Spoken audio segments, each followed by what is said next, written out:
উত্তৰ পূৰ্বাঞ্চলৰ ভিতৰত নগাঁও চহৰতে প্ৰথমবাৰৰ বাবে নিৰ্মাণ হৈছে এখনি বুলেট প্ৰুফ কাৰ। বন্দুকৰ গুলিয়ে ভেদ কৰিব নোৱাৰা এই গাড়ীখন নিৰ্মাণ কৰিছে পিবিচিয়ে অৰ্থাৎ প্ৰকাশ বডি কনষ্ট্ৰাকচন কোম্পানী, যি অৱস্থিত আছে খুটিকটীয়াত। মুল্লা সিং ৰংগিলা তেওঁৰ প্ৰচেষ্টাতে 1953 চনত নগাঁও চহৰৰ খুটিকটীয়াত প্ৰতিষ্ঠা কৰা হৈছিল গাড়ীৰ বডি তৈয়াৰ কৰা এটি প্ৰতিষ্ঠানৰ। তেওঁৰ এই সুপুত্ৰ দেবেন সিং তেওঁৰ প্ৰচেষ্টাত প্ৰায় 30 বছৰৰ পাছত নতুন প্ৰযুক্তি আৰু ব্যৱস্থাৰে 1983 চনত প্ৰতিষ্ঠা লাভ কৰে পিবিচি বা প্ৰকাশ বডি কনষ্ট্ৰাকচন কোম্পানী। এই প্ৰতিষ্ঠানত এতিয়ালৈকে অসমৰ লগতে অন্যান্য ৰাজ্যৰ বহু গ্ৰাহকে হাজাৰৰো অধিক বিভিন্ন ধৰণৰ গাড়ীৰ বডি তৈয়াৰ কৰি সুনাম অৰ্জন কৰিছে। ভাৰতবৰ্ষৰ বহু জ্যেষ্ঠ ৰাজনৈতিক নেতাৰ নিৰ্বাচনত ব্যৱহাৰ কৰা গাড়ী তৈয়াৰ কৰাৰ অভিজ্ঞতা আছে পিবিচিৰ।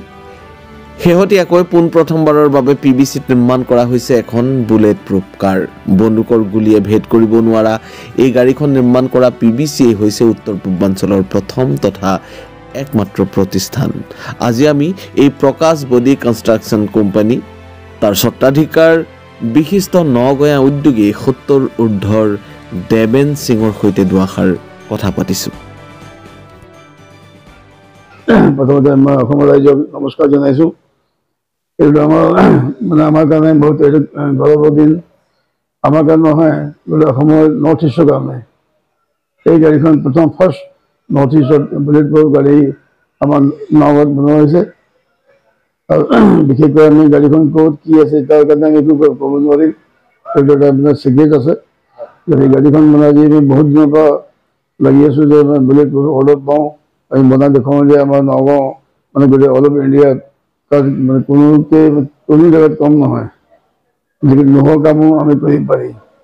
মোৰ ডাঙৰ ল'ৰাটো এইটো কাৰণে বাহিৰলৈ গৈ পেলাই এইটো গোটেইখিনি ট্ৰেইনিং লৈ আহিছিলে, আৰু তাৰ এইটো বিৰাট চখ আছিলে যে মই বুলেট প্ৰুফ গাড়ী বনাওঁ। গতিকে সেই বস্তুটো আজি আমি ছাকচেছফুল হৈছোঁ, আৰু এইটো আমাৰ কাৰণে বহুত বেছি গৌৰৱৰ দিন। তাৰ কাৰণে আমি বহুতখিনি কৰিবলগীয়া হৈছে। প্ৰথমতে কি বুলেট প্ৰুফ গাড়ী বস্তু বাহিনী চব বাহিৰ পৰা আহে, ইয়াত পোৱা নাযায়। সেইটো কাৰণে মই পাৰ্মিশ্যন ল'ব লাগে, এই গোটেই চাৰ্টিফিকেট উলিয়াই পেলাই কৰাৰ পিছতহে এই গোটেইখিনি আমি এইটো অথৰাইজেশ্যন পাইছোঁ। আৰু আজি এইটো আমাৰ ৰাইজৰ ইয়াত ৰাইজৰ আশীৰ্বাদ, বিশেষকৈ ভগৱানৰ আশীৰ্বাদ যে আমি এই বস্তুটো বনাব পাৰিছোঁ। আৰু বিশেষকৈ কি নগাঁও এতিয়া অসমত নগাঁও বুলি আপুনি বাদ কৰিব নোৱাৰে। এতিয়া যিকোনো গাড়ী এজ পাৰ কাষ্টমাৰ চইচ আমি বনাব পাৰোঁ। যিটো ইণ্ডিয়াত পাৰে সেইটো আমি নগাঁৱত পাৰিম। তো আমি এইটো বস্তুটো কিয় কাৰণে কৰি আছোঁ যে আমাৰ নগাঁও বহুতখিনি নিবনুৱা সমস্যাৰ সমাধান হওক, আৰু এইটো নগাঁও যে অসম যে কোনো জেগাত কম নহয়, সেইটো কাৰণে আমি এতিয়া গোটেই চেলেঞ্জ কৰিব পাৰোঁ। আপুনি চাই পাইছে আমাৰ ফেচবুকত গ'লে পাই যাব, যিমান কেৰালান কেম্পেইন, যিমান ইণ্ডিয়াৰ ডাঙৰ ডাঙৰ পলিটিচিয়ান চবৰ ইলেকশ্যন কেম্পেইনিং ভেন ইয়াতে বনোৱা হৈছে। আমাৰ CM ছাৰৰ গাড়ী, অৰুণাচল CMৰ PM ছাৰৰ গাড়ী ইলেকশ্যন কেম্পেইনিং ইয়াতে বনোৱা হৈছিলে। আমাৰ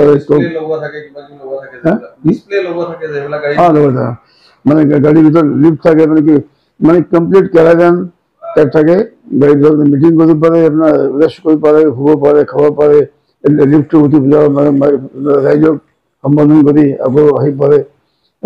বহুতখিনি আছে এইটো আপোনাৰ আজি আমি ইমান ছাকচেছফুল হৈছোঁ আমি। আৰু এই বস্তুটো আজি আমাৰ এই ৱৰ্কশ্বপটো নগাঁৱৰ ভিতৰত অসমৰ ভিতৰতে নিয়েৰ 70 years মান হৈ গ'ল। এইটো আমাৰ দেউতা ষ্টাৰ্ট কৰিছোঁ, তাৰপিছত মই বস্তু আগবঢ়ালোঁ। এতিয়া মোৰ ডাঙৰ ল'ৰাটো আছে, সি এই বডি বিল্ডিং কামত, আৰু সৰু ল'ৰাটো আছে তাত এই PBC অটোজন তাত এইটো কৰি আছে। গতিকে আজি আমি ভাবিব নোৱাৰোঁ যে নোহোৱা কামটো অসমত হৈছে, কোনো বিশ্বাস কৰা নাই যে